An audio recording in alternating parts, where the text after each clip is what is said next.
Hello guys, nandito na naman tayo. Siyempre, good morning muna dyan at good evening rito. Eto, pag-usapan natin, aba, itong mga didilis ay kung ano-ano mga kadramahan at kung ano-ano mga ka-fake newsan ang pinaggagawa na naman. Nagdadrama, nagpapaawa. Ewan ko kung ano naman mga diskarte na ito. Wala nang maisipan talaga, basta didilis, no? Anyway, eto, basahin natin yan sa taas ang kauna-unahan, no? Ito ay tatlong kagaguhan ang ating pag-usapan, kagaguhan ng mga didilis. Okay. Unang-una, ang kagaguhan nitong si Alvin Chipmunks. Okay. Aba, ang sabi ba naman, ayan, bakit gustong-gusto ninyong makipag-cooperate sa ICC? Pati sariling senador o kahit bilang isang kababayan na lang, handa ninyong isuko sa dayuhang hukuman dahil lang hindi ninyo kapartido. Ganito na ba ang pagiging Pilipino? Ba. Nag-aalam makabayan. Nabalitaan lang na nahuli na si Fentaboy kahit wala pa namang kasiguro. Si Fentaboy, si Isprikitik, kahit hindi pa naman sigurado, nagdrama na. Tapos ganito na raw ba talaga at bakit daw pati yung sarili nating senador gusto nating isuko? Alvin Chipmunks, wag kang tanga. Ang gusto ng mga Pilipino, accountability. Ang gusto namin, pananagutan. Di ba? Pananagutan ang hinahabol namin, hindi ang bakit kami maaawa kay Isprikitik. Di ba? Kung siya may pananagutan na kagaya ni Fentaboy at kagaya ni Inday Sayad, panagutan nila ang kanilang mga pinagagawang mga kasalanan sa bayan. Diba? Tapos sasabihin mo, anong pakialam namin dyan sa senador mo lang yan. Hindi nga yan pumapasok, sumisweldo. Hindi nga nagtatrabaho. Bakit kami makukonsensya sa inayupak na yan? Pag yan ay talagang totoong nahuli, papalakpak kami, tuwan-tuwa, magpepiesta ang majority ng mga Pilipino, bobo. Diba? Sasabihin mo pa, porque hindi ka partido, ganito na ba ang pagiging Pilipino? Tanungin mo sa sarili mo yan, bobo. Kung ganyan ba ang pagiging Pilipino? Ganyan ba, katulad mo ba ang tunay na Pilipino?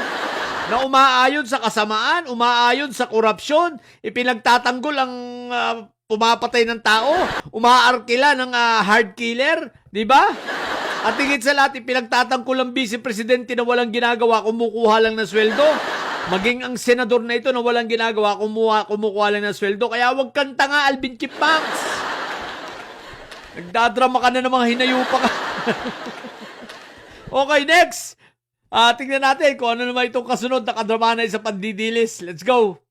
Ayan naman. Si Jack Ngongo na naman ito. Ang sabi ba naman kung talagang matatapang yung mga bobong vlogger, pati vlogger spelling bubong puti. Ni BBM, pwede tayo magsyuntukan.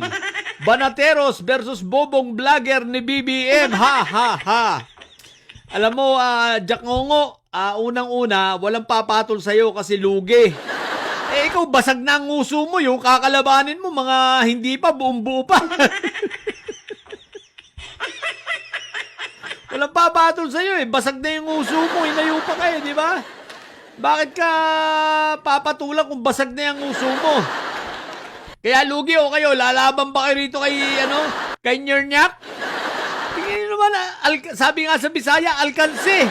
Sipin mo makikipagsuntukan ka rito, basag na ang uso nito. Lugi ka. Sa'yo may babasagin, sa kanya wala.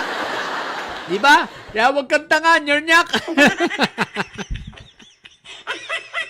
Wala nang babasagin sa'yo, bobo. Kung gusto nyo, ganito. Makipagdebate ka na lang. Kahit bingot ka, papatulang ka namin. Kaya alam, baka mangailangan kami ng interpreter. Yun lang. Guys, nag-aamon ng sutukan si Raulo, no? Mag-aamon porque basag na yung mukha niya. Porque wala nang babasagin. Si Raulo talaga itong Nyernyak na ito, Diba? Sige. Pumunta tayo sa pangatlo, eto. Yan, ito naman si Tio Moreno, nag-iiyak. Ang sabi na, umiiyak na naman kay umiiyak na naman kay Lovely, what the heck. Sabi niya rito, totoo ba ang balita na drug runner ang nanay mo? Kaya pala galit ka kay Digong, no? Also, ikaw daw pala nagpapakalat ng sex scandal mo para pag-usapan ka lang sa school. Grabing mental disorder yan kung totoo man.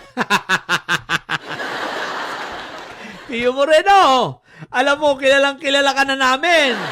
Lalo ako, marami na akong alam sa'yo. Itong sinasabi mo kay Lovely, yan ang kwento ng buhay mo. Yung kwento ng buhay mo, ibinabato mo kay Lovely. O, sample sino ba ang, hindi lang drug runner hindi lang drug runner, drug pusher talaga. Kaninong pamilya ang drug pusher? Di ba pamilya mo? Di ba yung kapatid mo, tulak, ikaw, di ba? At yung nanay mo. Nakatira nga kayo sa, di ba, sa kubo-kubo lang? Oh, pasalamat ka nga, naging vlogger ka ni Inday Sayad, kahit pa paano, nagkakundo ka eh. Di ba? Pero kayo, ang pamilya nyo ay kilalang tulak sa Davao City. At kayo ay iniligtas lang ni Digo, kumbaga hawak kayo ni Fentaboy. Dahil ang inyong mga epektos ay galing kay Michael Yang. Kaya safe ka. Dahil ikaw kayo, ang nanay mo, ang kapatid mo ay mga tao ni ano pangalan ito? Ni Michael Yang. Doon kayo kumukuha. O, di ba? Yan ang totoo. Eto mga kababayan ko, gusto nyo research, makikita nyo sa news yan, kahit mag-YouTube kayo. Makikita nyo sa news kung paano yung mga nanay at kapatid nito ay nahuli dahil sa drugs. Sa pagtutulak ng drugs. Pero ano lang yun, pakitang tao lang yun. Para kunwari lang yun. Okay? Yun yata, yung nahinuli yata sila, yun yung panahon na hindi pa sila, kalaban pa sila ni Michael Yang. Pero nung kumapit na sila kay Michael Yang, ayan, tuloy na ang ligaya. O pangalawa, ikaw daw pala nagpapakalat ng sex scandal. O, scandal, scandal. Di ba ikaw yung may scandal ng palaigit? Di ba, Tio Moreno? Ikaw yung di ba ikaw yung nagtae sa loob ng spa? Sa loob ng sauna? Kahiyaya kang hinayupa ka. Di ba ikaw yung nagtae sa loob ng sauna? Kakaya ka, kaya wala nang nakapasok dahil nag-iigit ka ron. Inosente sa sauna ang putik na yan. Yung sauna, para ikaw ay magpapawis doon, hindi ka para magtae. Kung pagtatae ang hinahanap mo, pumunta sa kubeta. Palibasa nga, lumaki ka sa bahay kubo na walang kubeta. Diba, Tio Moreno? Ang lakas ng tama, Grabing mental disorder daw. Ikaw nga itong may mental disorder na ngayon. Bakit? Isipin mo dahil sa hindi pumayag si Alvin Chipmunks na bayaran ka ng 20K. 20 euro para ikaw ay pakasalan. Para pala pakasalan mo siya. Mukhang walang ganong kalaking pera si Alvin Chipmunks. Ayun, hindi kayo nagkatuluyan. At ngayon, magkaaway kayo. At hindi iniwan ni Alvin Chipmunks yung kanyang asawa. Diba? Hindi ipinagpalit sa'yo. Nasira ang plano. Nasira ang 20K. Ayan ngayon, kaya nag-iiyak ka. Tapos, tagal-tagal ka kay Lovely.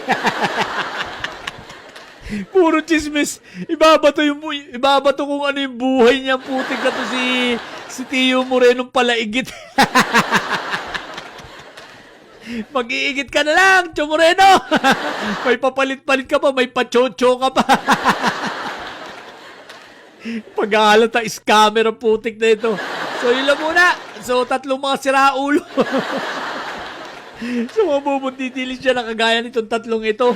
Natili kayo mga bobot may sayad sapagkat ang may sayad ay laging high blood. Bye!